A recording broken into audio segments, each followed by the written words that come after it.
will be more people working in tech because software is eating the world. The 1999 Andreessen prediction, we have trucking SaaS and logistics SaaS and healthcare SaaS. None of that was a SaaS. And with all the SaaS, we need humans to analyze it and do the RevOps. So I actually think SDR will nest up into revenue operations. We'll have data operations, marketing operations, and sales operations. And we'll just have a sophisticated analyst org, sort of like Minority Report, that's all dialing in the algorithms and helping train the machines. Hi, friends. Welcome to the Sales Enablement Podcast. I'm your host, Andy Paul. That was Tony Hughes and Justin Michael, and they are the co-authors of an interesting new book titled Tech-Powered Sales, Achieve Superhuman Sales Skills. Now, in their book, Tony and Justin make some bold predictions about what the future of sales will look like. In our conversation today, we get into that. With Tony and Justin, we dig into some of these predictions, including why a third of field sales jobs will go the way of the dinosaur. We get into why more than 80% of all sales development teams fail. And we also dig into what the skills and abilities are that the AEs of the future will need to have. Including among that are what Tony and Justin say is a new addition to the family of intelligences, like IQ and EQ for emotional intelligence. And they call it TQ, or technology intelligence. And we're going to talk about what that means in terms of what the responsibilities of the future seller will be and why they're likely to be different from what they are now. Okay, all this and much, much more. But before we get to Tony and Justin, I just want to remind you to subscribe to this podcast wherever you listen to it. And if you subscribe, we'd certainly appreciate it if you could also leave us your feedback about how we're doing in the form of a review. So thank you. All right, let's jump into it. Justin and Tony, welcome back to the show. You've both been on the show individually, so here together. Thank you, Andy. Thanks, Andy. And let's see. Tony, you're in Sydney. Justin, where are you? I'm in Santa Barbara, California. Santa Barbara. Nice place. I was thinking of going up there. My wife and I haven't gone away for a weekend or anything for, 13 months, 14 months, whatever. So, I was looking at hotels in Santa Barbara, just drive up the coast. Yeah, there's a place called the Bacara, and they have a full-time falconer. Yeah, and the falcons scare off the seagulls. I don't think we were going to go there, but we looked at this place we've been before that I like up on the hill called El Encanto. Oh, it's really nice. Yeah, it's like $1,300 a night now. Extremely nice. It's like they know, and they're completely booked. So they know everybody's dying to get out of the house. Everybody wants to travel, and law of supply and demand is it works. It works. So it's a COVID upcharge. It definitely was. So we decided we'll come back in 6 months and try it then. So, all right. So we're going to talk about your new book titled Tech-Powered Sales, Achieve Superhuman Sales Skills. And I thought we'd start off by sort of talking, because you deal a lot with, obviously, the future of selling. And it always calls mind when we talk about the future is, actually, I used this quote when Justin was on the last time, from Niels Bohr, who was a Nobel Prize-winning physicist, who said that, prediction is very difficult, especially if it's about the future. So with that caveat, so people understand, but I like one of the things I liked about the book. You guys take a stand. You got firm opinions about this. I like bold predictions. So maybe before we get to that, is just talk about how you two came together to write this book. Because Tony, you're in Australia. Justin, you're in California. How'd this happen? Yeah, Andy, look, the reality is the last book I published was called Combo Prospecting. And in Combo Prospecting, I chronicled as a case study a seller who was delivering amazing results in using technology to drive outbound and adopting the practice of omni-channel concurrent outreach. Right. In other words, the thing that we know, if you just use one channel on its own, it gets ignored. Mm-hmm. So you need to pattern interrupt the way that people ignore, but you've got to have the right message. Otherwise, you're just an annoying spammer. And the reality was, Justin did not want me to say who he was at the time for his own reasons. But he was the case study in the book. Got it. And we've maintained a friendship in all of that time. So I was kind of coaching Justin on strategic enterprise selling. He ended up reverse mentoring me in how to really use social media to go build a brand. Right. So I bizarrely became, I think, the third most followed person on the LinkedIn platform in the world of selling. And that was all because of the strategies that I learned from Justin. So we created a friendship. And The book Tech Powered Sales is not a book that I could have written on my own. It's not a book that he could have written on his own. And it brings together old school and new school in a way that's never been done before. And Combo was big on being a clarion call to action. Mm-hmm. What Tech Powered Sales does is it has lots of utility. It explains exactly how to go and build these cadences and sequences and work with the tech. It does, yeah. As I said before, I mean, it's densely packed full of information.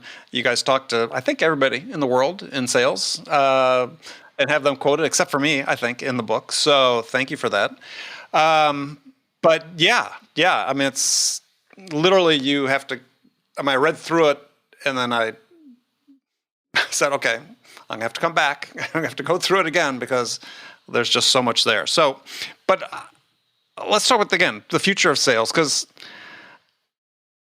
reading the book and it just, I don't know, it stimulates thoughts. It's like, okay, are we thinking about things the right way? Because, the question always comes to my mind is, has the adoption of tech into sales, the way that it has been done, has it made it better or worse? And, you guys lead off with a bunch of facts in the book. Majority, I'll just quote some of this. Majority of salespeople fail. No doubt, no question about that. All research supports the fact that B2B sales failure rates are high and trending worse. Average inside sales rep has a tenure of 1.4 years. That's been declining over the last 5 years. 83% of inside sales reps fail to hit the target. 40% last less than 6 months in the role. Win rates are down. No decision rates are up. So we got all these indicators that seemingly are getting worse during what is really sort of this golden age of sales, supposedly, because of all the sales tech that's come into the space. So I always like to sort of tweak, SaaS founders and so on, and says, well, all these tools are making us worse instead of better. Is that the case? What's happening? I can jump in on this one. I mean, I always like to say, to find the future, look at the past. And so we do explore in the book the fourth industrial revolution, and we compare it to the first. And we take that classic view of, you're looking at the horse and buggy and thinking, we just need faster horses, And so it's sort of the parable now. Marketing and advertising, I mean, it reached ludicrous speed where we have ads everywhere we look, and the conversion rates are 0.01%. And we're thinking, oh, that's actually pretty good conversion rate. So we just live in this Blade Runner world now on Facebook where there's ads everywhere and we don't even see them. Mm-hmm. So I think sales figure out how to become a little bit more like marketing and advertising.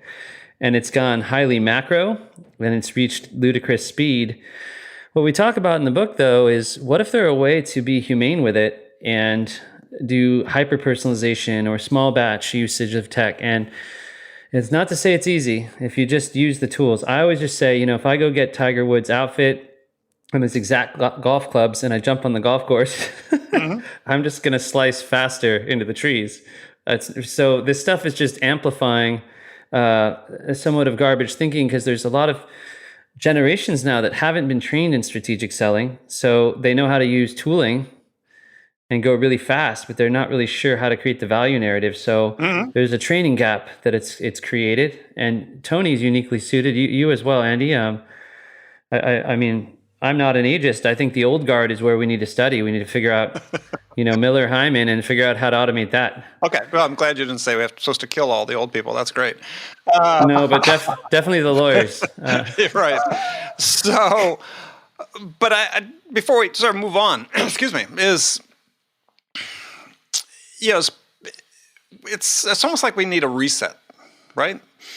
But the pressures are such that there's really no time for a reset, because you look at all these stats that you have in the book, which we're sort of don't have a lot of great statistics in sales, but I mean the ones that we have don't point in the right direction.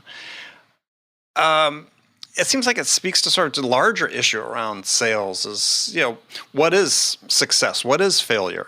Right? You talk also in the book, you write about, the sort of trend of decreasing deal size and larger quotas and so on. It's like, we're saying these people are failures. 83% don't hit their numbers, but Maybe some part of the problem is the numbers are just so screwed up that if we just do a reset and say, oh, hey, let's lower quotas 20%, maybe we'd have a lot more people performing at higher levels. Yeah, Andy, there's something really interesting though. My history is really in the software industry, and I've seen in the last 15, 20 years this transition of on-premise software selling to now software as a service. And the SaaS model, the subscription model, is great because it's a shared risk model. Right. The customer does not have to make the giant enterprise license commitment. They can start with a department or a process. After that's proved out to be successful, they can then punch the button and scale and increase their commitment. But in the world of software selling, and I've worked for some of the biggest in the world, was, the era of the seller doing this, $40 million deal, and getting a commission check worth, up to $1 million. It's all gone. And the problem is the cost of sale for the vendor is still the same. They've still got their expensive seller. They've got their pre-sales team. They've got these endless tender processes they have to go through in 2-day demos to the horde of people on the customer side. And at the end of it is a much smaller order. So it's almost becoming unprofitable. And the vendors are thinking about the lifetime value of a customer, but they have to figure out how do we drive down the cost of sale is really the reality. And the world is changing. Most sellers treat their tech stack like a gym membership. Someone's paying the fee every month, but they hardly ever go. And you sit down and watch them try and build a basic Boolean search in Google. They're hopeless. You say, show me how you're using Sales Navigator. Epic fail. Show me how you're building your own dashboards in CRM. Have no idea. Show me how you can use a basic email automation platform like SalesLoft, Zans, or Outreach. Or Ring DNA. To automate. Or Ring DNA is awesome. Absolutely. I just have to make sure I insert that there. So yes, go ahead. There's like all of this tech everywhere, right? And they just don't use it well. And you think, but you're a professional. If you want to be a pilot today, you have to know how to work well with the tech, as well as how to fly an airplane. It's just the reality. And most sellers, there's just a huge gap. Justin and I talk about the need for technical quotient, for TQ. Yeah, I was going to bring that up. Right? So, yeah, and I'm sure you see it with Ring DNA, right? You go into a customer and you say, show me how your people are using this, right? And the actual execution, they're not using the tool to its potential. Well, yeah. I mean, the general rule, I think, with most of the tech we've seen so far is let's automate previous bad behaviors. Or bad processes. Well, lump them together, right? So, again, I think how do we make people feel that they, again, have sort of the time to reset? Because the cultures are sort of ingrained in the way these products and techs are being used that, and if you're a startup and you've got, investors pressuring you to make sure, you don't have time to pause for a month or 2 months to sort of reset and, relook at your processes. I just think, when does this end? Yeah. So what's really fantastical in a way, so after doing all the different research, and thanks to Tony, we didn't just research 100 hours. This book took hundreds of hours, and we'd go in and we'd go down a rabbit hole and just read 3 other books, and then come in and put a paragraph based on 3 books. So it was deep saturation into the ideation. My whole philosophy in writing is, are we getting ideation? And to do that, it's mashups. It's the jazz fusion of the old school and the new school. How can we take something we've seen and make a modern classic? Well, what we saw projecting out to the future is 70% of the stuff that we do as a seller can be automated. Someone is going to figure out how to automate it. And then, is it good for a human to be doing a task that is a low skill task? Well, whether that's a minimum wage task or it's an offshore task, what if we freed up a seller to not do, the crunching and the admin and all this heavy context switching stuff? Well, then they're just selling. So if the point of the automation is to free them up, so now they're having a strategic, value-focused solution sale, what's really crazy is the full application of the technology puts them right back in a time capsule to 20 years ago, where they're just sitting in front of a prospect, and then it's, can you hold a conversation? Mm-hmm. Do you understand business models and monetization funnels and the pressures of the board and Wall Street? And are we really having a business solutioning session? And that becomes the skill again. And then doing that is so hard, AI can't touch that for 20 or 50 years, maybe not in our Right. lifetime. So that's the protection to the human. It's just moving where the human is in the supply chain would be the goal. And there's many implications. Yeah, I mean, Jeffrey Colvin talked about that in his book, Humans Are Underrated. You guys referred to that in your book. If you want to thrive and survive in this new economy, then you need to learn to become what he called more intensely human, right? Do those things that you just said that the machines can't do. Yeah, Andy, it's so true, because anyone today who focuses on doing things that machines can do is really doomed to be replaced by the very thing they fear. We've got to focus on those truly human elements. So, things like sense of humor, building real sense of connection with people, being creative, navigating politics, building a business case, securing consensus. All of these kinds of things are things that the tech won't do. But if someone just wants, from the buyer side, just wants to go and find the thing they're looking for that they perceive to be a commodity, then we're deeply in trouble. People in those sales roles are absolutely gone. Justin and I believe that 1/3 of B2B field sellers are on their way out, in the next 5 to 7 years. And there's also a big shift of capital from field sellers to inside sales functions with the tech stack. And that's where the capital's going. Yeah, well, I think that trend preceded COVID for sure. I think COVID may have accelerated that trend. Yes. Yeah, question is, as think about that part in the book and so on, is how are we defining field sales? Well, I mean, I think, so now that has changed, right? But I think we're talking about someone who has the ability to visit the customer or has those T&E expenses of trains, planes, and automobiles. Now, post-COVID, there's still a different, model there. I study things like The Machine by Justin Roth-Marsh. I don't know if he's come onto the show. Three times. Sorry. So I love business process engineering, Six Sigma design. Tony talks about in his work design-based thinking. Some of the work of Buckminster Fuller, the work of Deming, and I'm just going to drop all these names, but you don't hear this a lot talking to salespeople, right? Drucker. I go back and I study people like David Ogilvy. I study people from different eras. I was really scared, I'll be honest, that someone would copy this book and copy this theme, but then COVID hit and everyone released the virtual selling book. But then, here we are with Nancy Nardin and Dave Delaney, and what happened? Well, last year, $1 billion was poured into just sales tech stacks. Yesterday, Lucid, Utah picked up $500 million, a $3 billion valuation. You saw Gong, it's an explosion. Aragon Research said about $5 billion. I think it'll be more by 2023. And the SDR role is going to grow to 1 million. We have 7 million tech sellers. So we have 8 million people selling software, and strangely, they have so many tech stacks and they don't use it. So even to my earlier comments, so why are we teaching people how to use their tech better if the goal is to become human? Because if not, you just drown in the manual tasks. And some crazy percentage, I think Ken Krogh announced this from Inside Sales in Forbes, this was 4 or 5 years ago, it was like 36% of a seller's time is actually selling. So I love stuff like, Ring DNA, where you have integrated, consolidated tech stack systems that free up the rep to do more selling. That's the mission. Plug this thing in, learn it, master it, use it. Takes you 3 hours to learn it. Now it's taking 10 minutes to learn it. Now you got it set it, forget it every day. You that thing's like, using Gmail. We were all struggling on the Google Suite and Excel in the beginning, and then it became easy. So our clearing call is like, hey, get in there. Just, learn it. Not that hard. Yeah, so here's a question for you, because because you brought up the, sort of 70-30 split or 36%, the amount of time that sellers actually spend selling. It's been that way for decades, that percentage. Hasn't really changed at all.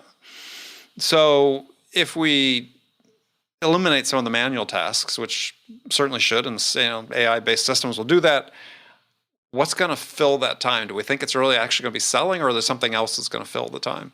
Well, Andy, if average deal sizes are going down, it means that the number of deals that people need to do to fund their own role actually goes up. Let me tell you a true story about a US company. This is an amazing story. So I was speaking to 18 CEOs in Sydney about 3 weeks ago. One of them was the CEO for a global company head office in North America. He came up and talked to me at lunchtime about these concepts. In his company in the States, during COVID, they lost a couple of their field reps. They had no rep in these two big territories for 4 months. They noticed in CRM that those territories were growing, and they weren't just growing despite having no field rep. They had the highest margins in the company. Now, this company is a pharmacy product supplier. They're not a pharmaceutical company, right, but they provide a lot of the compounding things and drugs for drugstores and pharmacists, chemists to actually make paste and medicines. They went and called on these customers and to find out what in the hell was going on, because they were convinced the way we grow market share is we keep visiting the drugstores, every 2 weeks to maintain mind share, keep the relationship and mind share. Here's what they got told. Your reps that come and visit, what they typically do is they interrupt our day and they take us away from actually serving customers. Worse than that, they don't really actually provide, anything useful. They give us your latest data sheet and specs and invite us to the golf day or something. We can get that in the emails that you send us. And the company said, but surely, we invest a lot of money in our field people. Surely the relationship's important to you. Surely they provide some level of value. And they said, well, actually, yes. Yes, they help us get a discount. Yeah. So what they discovered is the only value of the field person in the eyes of the customer was they helped them get a discount. So they said, let's run an experiment, but let's not screw up our core North American market. Let's fire the 3 field reps we have in Australia, because if we wreck Australia, it's not going to destroy global revenue. Right. Let's move them on and let's see what happens.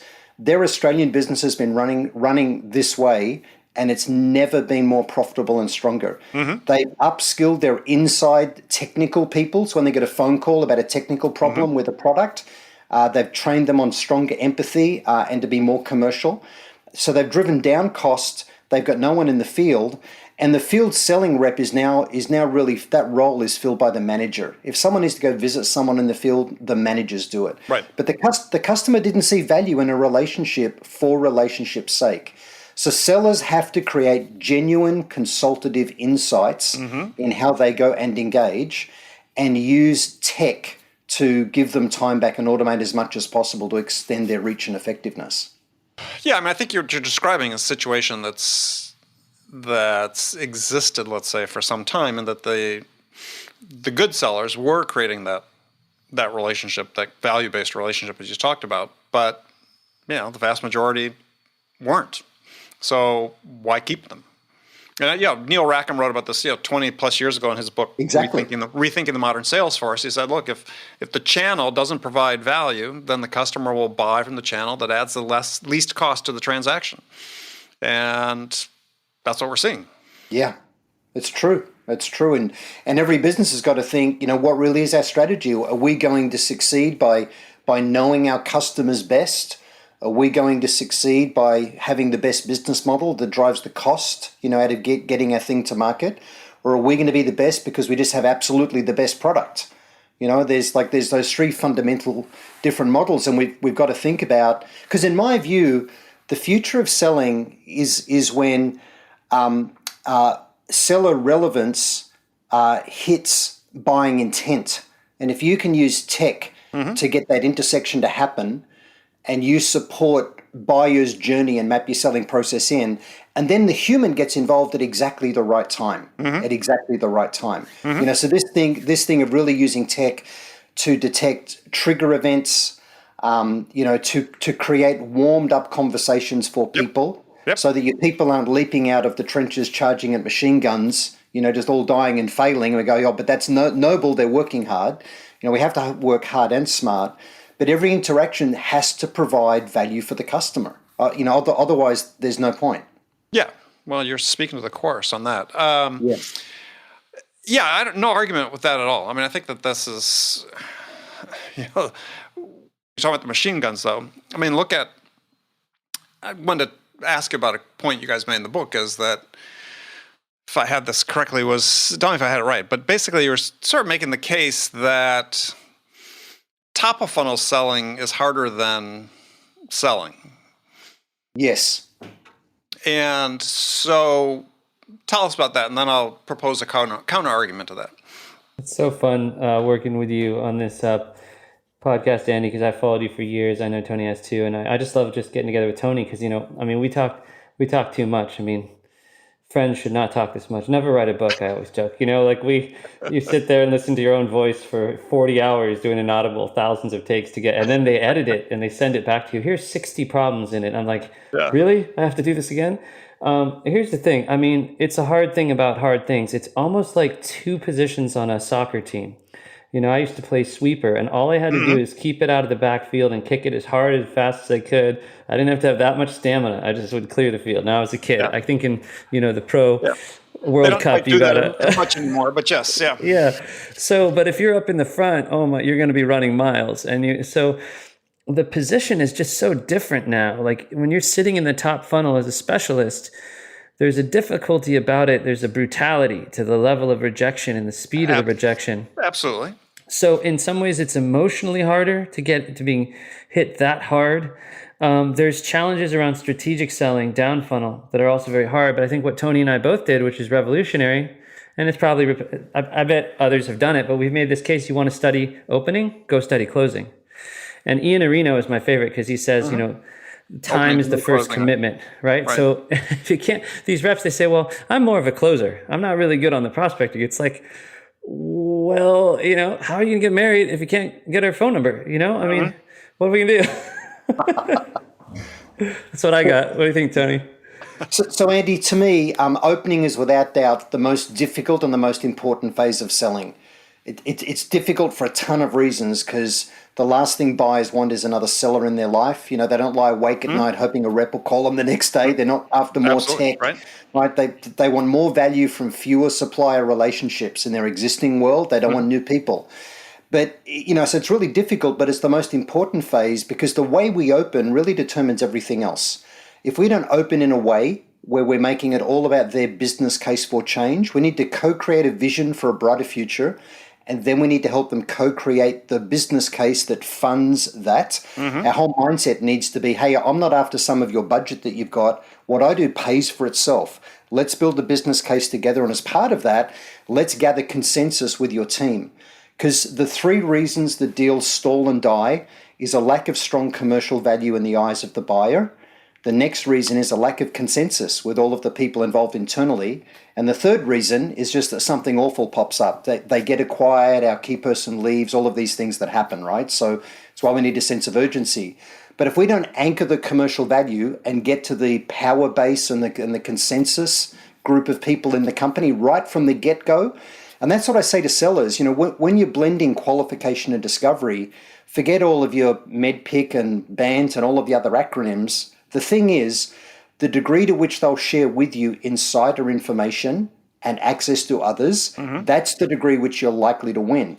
Right. And the truth is, the way you open determines whether any of that's going to happen, right? So that's why you have to find a way to break through. And the truth is, if you don't find a way to drive volume, you won't find the quality within it. It's like people who say, hey, I'm really busy. I just focus on quality time with my kids. Well, you're not going to get the quality time unless you have the quantity time. So what we find is most sellers do enough not to feel guilty when it comes to building top of funnel pipeline. They don't actually do what it takes, right? So what they need to do is they need to figure out, how do I leverage tech? How do I develop my TQ to become more effective? Because unless I do that, I'm just going to be the busy fool.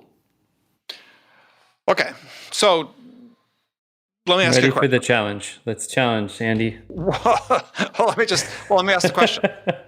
So, across SaaS, win rates out of most qualified opportunities average about 20%, right? So about 1 out of every 5, the most qualified opportunities actually results in a sale. So you could look at that and say, well, the hard part's not getting prospects. The hard part is closing the opportunities that we have. Now, we're not just talking about raw numbers. We're talking about qualified opportunities. So we can go back and say, okay, well, admittedly, we got problems in discovery and qualification and so on. But that would, in my way of looking at it, make an argument for, well, selling is the hard part. Now, whether you put hard in quotations, it's hard because we're not executing it well. Not that's necessarily hard. It's just we're doing a really bad job in general.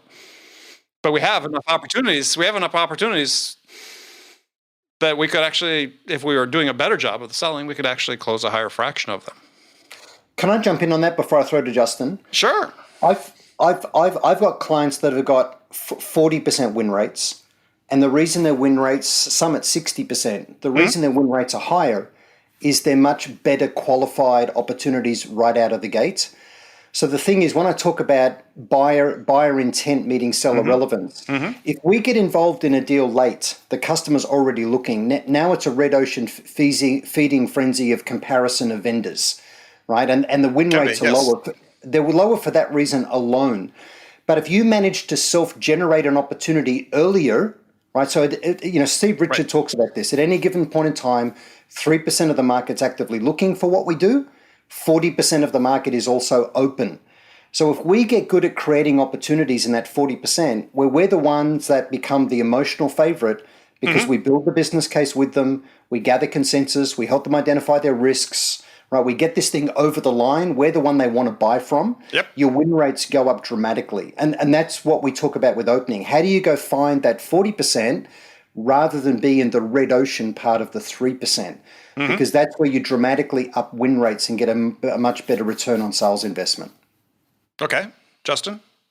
Yeah, I mean, I think it's like a case-by-case basis. I mean, I know since Tony and I focus on the top funnel problem, we probably attract a certain type of clientele where this is part of the attraction to crack the top funnel. I think there's certain famous companies right now that have very strong either PLG, product-led growth, and PQLs, product qualified leads, where they have certain freemium models, and they just, Monday.com is an awesome one out of Tel Aviv. It's a sort of workflow management, and they have thousands of companies. I mean, the IPO is incredible looking at their numbers. Lemkin put it out there. They're probably a business that has a different inbound strategy. I've seen overall that the top of funnel is getting harder and harder because of the tech tools we highlight in the book. So, you look at the Dave Delaney V7 map of tech tools, it's 500. You look at MarTech, it's 7,000 in the Lumascape. Problem is the more and more automation, now the fish, it's like in Crocodile Dundee, they're dropping the dynamite in there all day. We're scaring the C-levels away. They're getting 250 emails a day. They shut off the phone switchboard at Target. Then they shut off their email address, go get a different one. They've got 3 executive assistants. Now the executive assistant's in the LinkedIn. They're behind, steel bars and razor wire, as as Tony says. But that being the case, I have met some people over the last 20 years who were true artisans at closing deals, where you could give them the worst looking deal and they would come back with a 7-figure. I mean, I've met a few Houdini type characters. It's out there. And the issue is with someone who has a medium level of skill, unless we increase the quality of the signal and the inputs, I mean, how much training can we do, right? We need training across the board. So I do have a lot of respect for the closers listening to this and the art form that is. Let's not call them closers. Let's call them sellers, right? Sellers, yeah. And so here's another really good point. Closing is an outcome. It's not an action. Here's my best point, Andy, is when I started on the phone, there wasn't an SDR. It was just like, hey, we're going to teach you how to sell the whole platform, do the demo, and even fulfill it. And you know what? The first deal you close, you set it up with the customer because I want you to go through how it works. And we're losing the art form of, we're limiting the human to one subspecialization. And I think that's okay, if we teach them the whole art of sales and then they choose to do that. Well, but I was going to ask you that question because, in the book, you sort of, pay fealty to Aaron Ross and Mary Lou Tyler for predictable revenue. And, sort of implicit in that is the specialization of sales roles. But you're also making a strong case in the book for full cycle sales reps.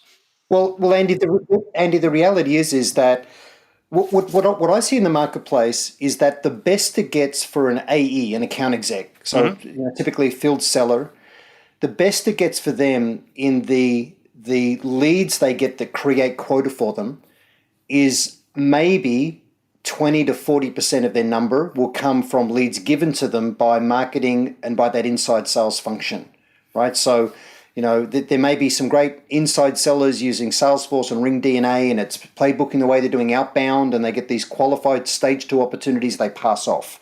So 20 to 40%. For most sellers, they've got to go and find typically up to 80% of their annual quota. They've got to self-generate by getting their own referrals, by doing their own outbound, by thinking about their own customer profile. Well, they should be. And the other thing is the inside sellers are usually not capable of carrying the conversation in at really senior C-suite levels. You can't get a pimply-faced kid to jump on the phone or craft emails. Well, even if you have a good complexion and you're young, it's still it's a lot to ask of you. It's because when you're brand new. That was me. I was that kid. I can show you pictures of me when I was 21 years old. Sorry, my sales career. I looked 15 of that. So yes. But Andy, that's the whole idea of something like Ring DNA, right? It's really playbooking that the less experienced person can follow the process. You using the technology well, automate all of the steps that make sense, and then be able to have those good conversations when they're having the conversation. But at the end of the day, the field sellers, they have to be their own SDR, right? If they want to really generate in that 40% hitting zone. Yeah, well, I'd say it's not just field sellers. I'd say it's AEs, whether they're inside-based AEs or field sellers. Or field AEs, I mean, I remember running into a guy that I was advising this one company, and he was the VP sales, and, he didn't work out. He ended up going to another company, and sort of a senior AE. And I run into him at a conference, and he says, "You won't believe it." Because I asked him about where is the new company. He said, "What?" He says, "They want me to prospect." and I said to him, interesting. I said, "So, let me ask you a question. What is, we go through the win rate conversation. What's your win rate?" About 20%. I said, "Okay, if I were looking at your resume, what I would say is, won't prospect, can't close." That's hard and talk, what sort of position does that put you in? Well, I've always been willing to prospect. I was actually just on the WhatsApp here with Luigi Prestonenzi, Louis, who's Tony's partner in Sales IQ. He's been on the show, yes. Yeah, great organization. And he was just put to the test. He's, he and I do crazy things, like we just get on phones sometimes and do stuff. You didn't do it. Because I think sales is a sport. And I wanted to say about the ageism thing, I learned a lot from Gen Z. And just in general, we're not holding it back, holding it against you, No, definitely. In the rep, in the book, I profile a rep. This guy's name is Matthew Kloss, and I've never seen someone do a better job inside a sequencer writing cadences. I mean, he used visual techniques, BI systems, custom screenshots as websites, every single email hyper-personalized with curly brackets. Now, the irony is it can take a lot of time to do this. At that stage, it's not lazy. He put his heart into it. And let me tell you, he got an amazing outcome with these emails. And he used my systems and Josh Braun and Beck Holland. And he just is an incredible rep. His name is Matthew Kloss, Kloss. And I just highlight him because he's an example of someone who is a fully automated cyborg rep, but he has a lot of heart, and he's given it a good name. And so, just like anything, if you put care into the craft, then there's an art form and there's a humanity to the approach. So we need to teach the humans to be more like machines, and the machines to be more like humans, which is my whole Salesborg thing. Tony came up with the name Salesborgs, by the way. It sounds like an Aussie, like a Baz Luhrmann. Salesborgs. No, actually, I thought it was you, but it's nice to know it's Tony. It's got that flavor of like a Baz Luhrmann, who's serious, if you think. Because once somebody was lampooning me, and it was just kind of a revenge of the nerds, and I was like, felt like I got stuffed in a locker. I'm like, that has to be the name. But we have this ragtag band, and what we're trying to do is that. It's sort of like I don't know, I think of like Steve Wozniak and Steve Jobs when they had like the computer club, the home computers. Yeah. We're in this weird era where it's all kind of like a typewriter. Like as cool as it is, it's not writing our emails for us. We don't have the flying car. Like you still need a lot of human intervention to make it great. Yeah. That was good. That was a good example about the flying car, because I was thinking about that earlier today as I was, working on preparing for this conversation. I was like, we think about the future. It's like, okay, when I was a kid, flying cars are going to be ubiquitous by the year 2000, right? I mean, it's just but they're not. Yeah. yeah. I can go through a list of predictions like that. It's like, and I think it's I don't know. Do you guys? I can't remember in the book. Do you quote Amara's law? Yeah. Yeah, and I think that's what we're experiencing here with certainly with sales technology is we underestimate the importance in the near term, or overestimate the importance in the near term, underestimate the importance in the long term. Hey, Andy, like just for people listening to this, if you really think about it, it was quarter of a century ago. It was back in 1997 that IBM Deep Blue beat Garry Kasparov in chess, right? And that was just brutal what-if computing. Right. But and so we were all amazed at the time. We look back now and go, well, that's not really AI. It was 10 years ago that IBM Watson beat the Jeopardy champions, and that was pretty amazing because that's natural language, abstract contextualization, right? As well as knowledge recall. It's really tough and abstract.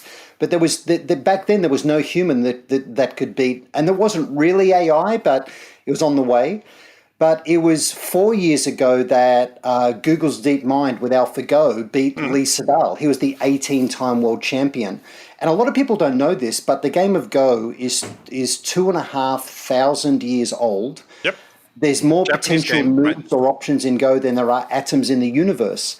And in that competition, there was a thing called Move 37 where AlphaGo did a move that was only a 1 in 10,000 probability a human would do. It taught itself to play. No one can beat it.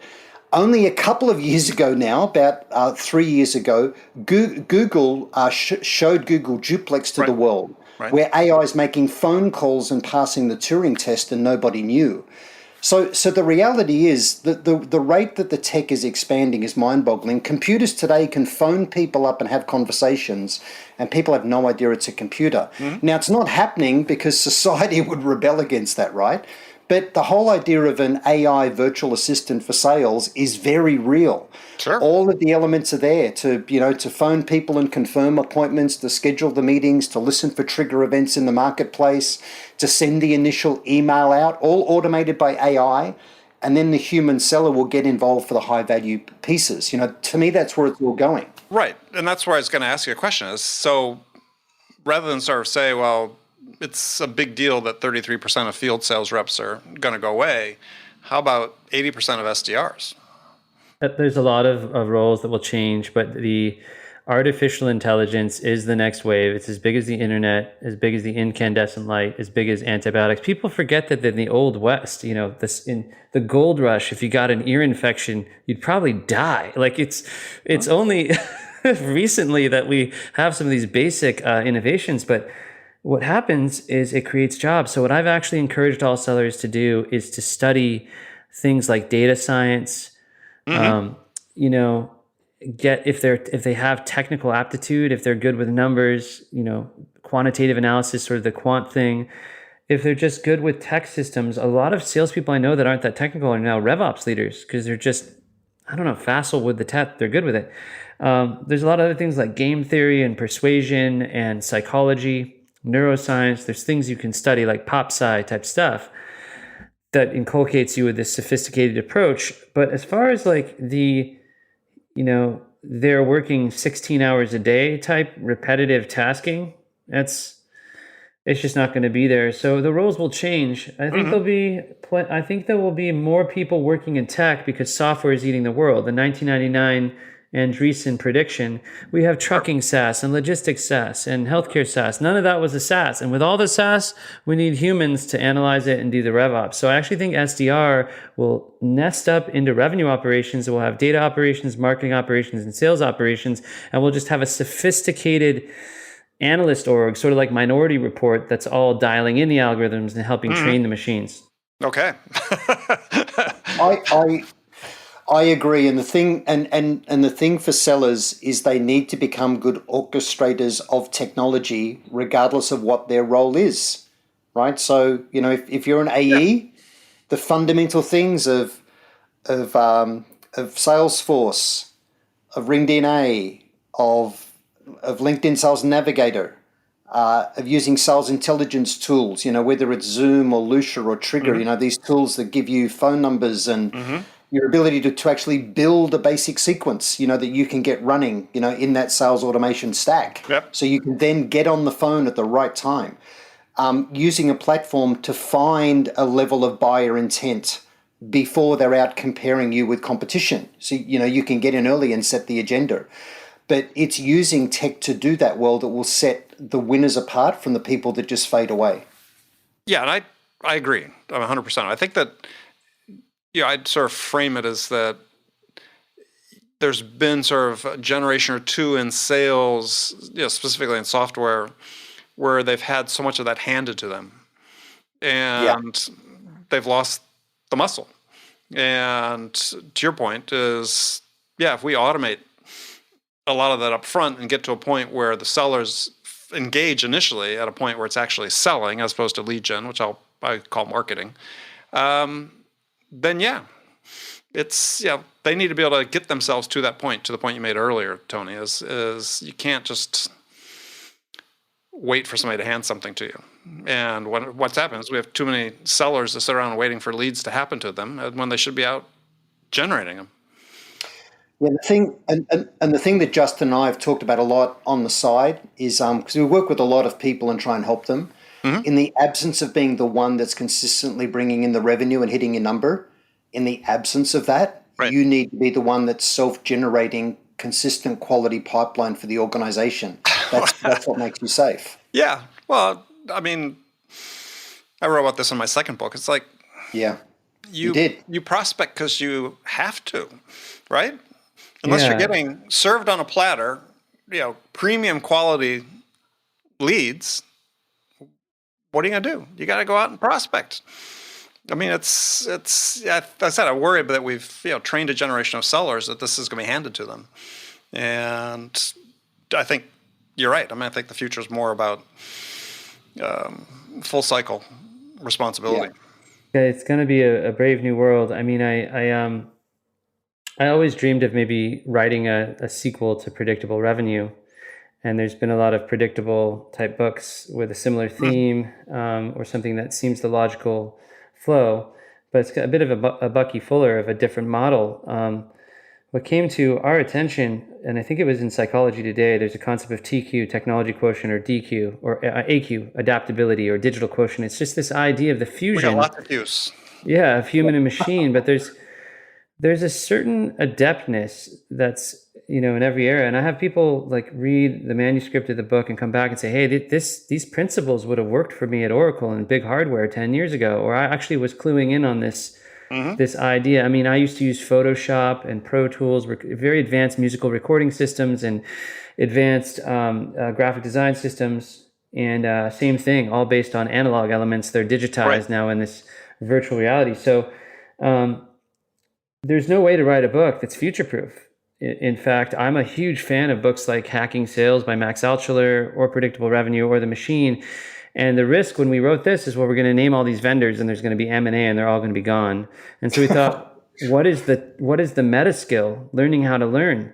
What is it you can take from this book that no matter what platform you get put in front of you, this would be the way to, do they have a university? Do they have a training program on there? Are there drills you can do? Are there, clubs or Slack channels you get involved with to sort of hack at it? And so it's full of, no matter what you're faced with as far as your stack, here's how you can become the best at it. And I think that'll be timeless. And we'll have to revise the thing, 8 times like David Meerman Scott or something, but. Not a bad example to use.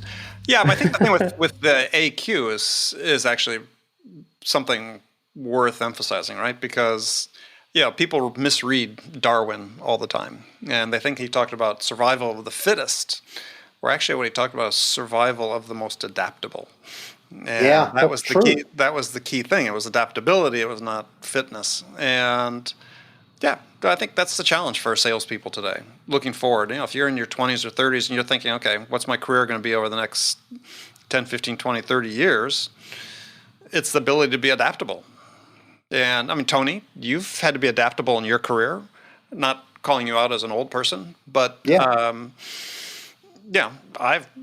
probably older than you are. And I mean, I tell people when I got started selling, the innovation was FedEx.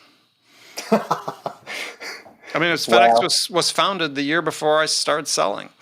I mean, it's like we didn't have email. Yeah, I tell people that's, for years I was doing international sales. I would troll into big organizations like Deutsche Telekom and British Telecom and others on the phone. There's no internet, had no dictionary, directory, just calling in, trying to find people, working the organization.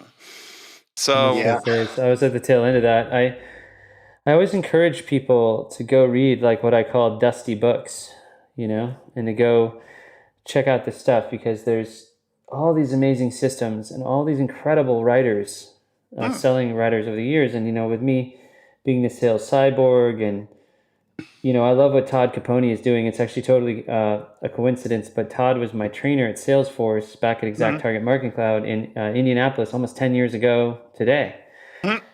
And he's been a sales historian. He's been going in, because the first concept I had for the book was 1910, which was basically the human brain. This version is like 40,000 years old. It's the exact same one. So nothing's really changed on a psychological level, and nothing really will the next 10,000 years. Just the mechanism of delivery of the same response patterns, right? The social networks have figured out the dopamine hits and the serotonin and the brain hacking, as it were. But humans still buy emotionally, justify with logic. They still respond to the exact same thing. So check out Todd Capone's work. I'm sure you've interviewed him. I hope so. He's been on the show. Yep. Awesome. And we're sorry we didn't interview you for the book, Andy. For the revision, we will. You can't hit everybody. Right. There's 6,000 of the, thought leaders in our space, and that was the other thing. I was like, well, God forbid I'm the next one. I got to do RevOps. You just count on those other podcasters not actually reading your books. That's the difference. On this show, I actually read all the books. I apologize. So you're always going to be found out. At least we got Ring DNA in the book. You did, yes. I was talking to Howard Brown, our CEO, last night, and said I was going to be talking to you, and he says, I think we're going to be in the book. I said, oh, yeah, you're in the book. Yeah. You're in the essential stack. And, I did that to list the technology I thought nobody prompted me to do it. If anything, Steve Richard, I had a great conversation with him. I was like, well, it was a case study in combo. He's like, you need your own book. And then this crazy thing happens. I was like, well, is there a single book? I'm doing a lot of sequences for people. Right. Is there a book on a major publisher that has a sequence in it? And there isn't. Yeah. This is the first time that a whole sequence has been published, and that'll be silly in a year from now. There'll be 20 books with sequences. There'll be manuals, but we're first. All right. And it's coming out in 3 days at an Amazon near you. Well, by the time this plays, it'll be out already. So yeah. Jeff Bezos will not read it. And Andy, maybe just to finish up, in the book we talk about the essential tech stack, and then the advanced, and Ring DNA is right there in the essential tech stack, right? So sales engagement platforms as well as CRM, are absolutely essential technology today. Something that everybody has to have. So we really hope people enjoy the book. If people want to test their sales TQ level, Justin's actually done a sales TQ test on the salesborgs.ai site, and it's all free. So if anyone thinks that they've got good sales TQ, they can go and test themselves at salesborgs.ai. It sounds like a good idea. All right. Well, guys, thank you very much. Thanks, Andy. Tony, thank you for spending part of your Saturday with us. Pleasure, Andy. Thanks for having me on. Yeah, Justin, as always, great to see you. And we'll come back and talk about the book again at some point in the future. Awesome. Thanks for your time. All right, thanks, guys. Thank you. Thanks, guys. Okay, friends, that's it for this episode. First of all, I want to thank you for taking the time to listen. As always, I'm so grateful for your support of the show. And I want to thank my guests, Tony Hughes and Justin Michael, for sharing their insights about the future of sales with us today. If you enjoyed this episode, please subscribe to this podcast, Sales Enablement with Andy Paul, on iTunes, Spotify, or wherever you listen to podcasts. You can do all that on your phone in less than a minute as soon as this episode is over. So thank you for your help. And as always, thank you so much for investing your time with me today. Until next time, I'm your host, Andy Paul. Good selling, everyone.